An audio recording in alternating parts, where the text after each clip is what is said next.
အားလုံးပဲမင်္ဂလာပါရှင်ချိုကိုကင်း channel မှာပြန်လည်ကြိုဆိုပါရရှင်ကျမဒီနေ့ချက်ပြမယ့်ဟင်းလေးကတော့ကဲမွန်းချင်းဇရေရိုးချင်ရင်ဟင်းလေးပဲဖြစ်ပါတယ်ရှင်အားလုံးပဲလိုက်ပါကြည့်ရှုပေးကြပါဦးနော်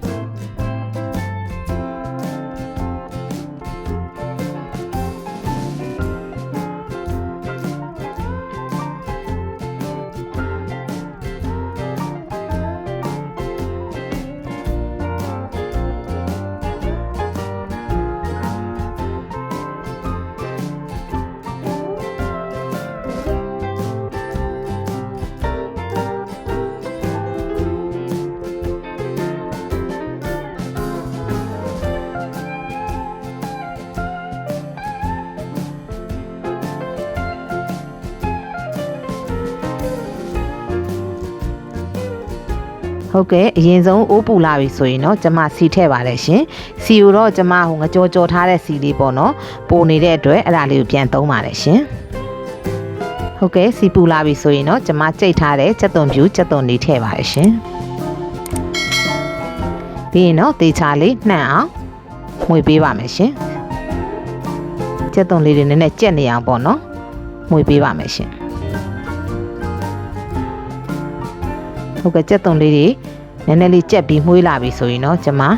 အစိမ်းမှုတ်ထည့်ပါတယ်ရှင်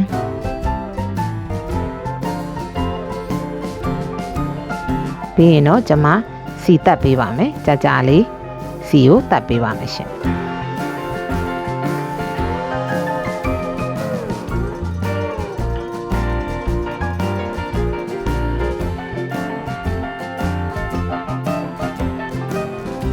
ကျမအရသာအတွက်ငပြရည်ရယ်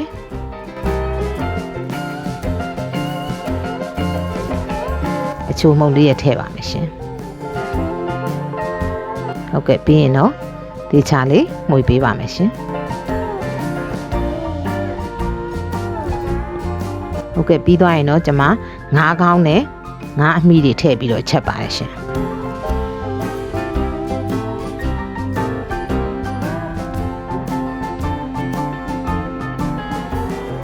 ဒီအဲ့ဒါလေးတွေကိုတော့ဒေချာလေးကြာအောင်နည်းနည်းလေးမှုေးပေးပါမယ်ရှင်ပြီးသွားရင်တော့ကျွန်မကမွန်းကျင်အရင်ထည့်ပါတယ်ရှင်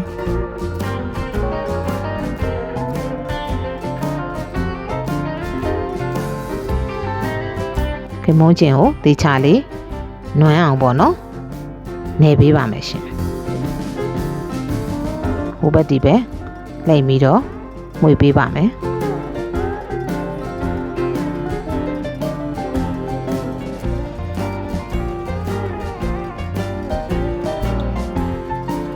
ပြီးသွားရင်တော့ကျမဇရေရိုးထည့်ပါတယ်ရှင်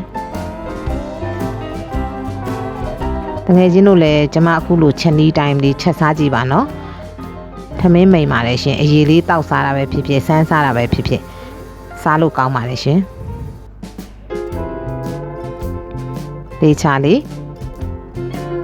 ဟုတ်ကဲ့အဲ့လိုမှွေပြီးနည်းနည်းလေးနွမ်းသွားပြီဆိုရင်တော့ကျမရေထည့်ပါမယ်ရှင်ရေကိုတော့ပေါ့နော်မပြည့်မကျဲလေးပေါ့နော်ချက်ရပါမယ်ရှင်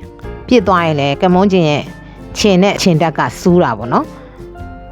ကျဲတဲ့အခါကျတော့လဲစားလို့မကောင်းရှင်အဲ့လိုမပြစ်မကျဲလေးရေလေးကိုထည့်ပေးရပါမယ်ရှင်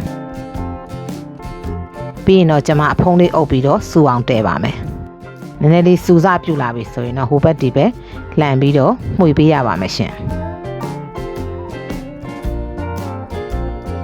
ဇရေရိုးလေးတွေကိုနူးအောင်ပေါ့နော်နည်းနည်းလေးပို့ပြီးတော့တည်ပေးရပါမယ်ရှင်ဟုတ်ကဲ့အခုဆိုရင်တော့တအားကြီးပွက်လာပါပြီရှင်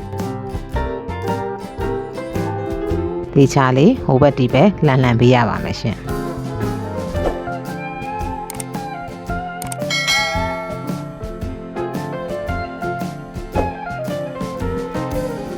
ဟုတ်ကဲ့ပြီးရင်တော့ကျွန်မအရသာမြည်ပါမယ်ရှင်အရသာလိုတဲ့အတွက်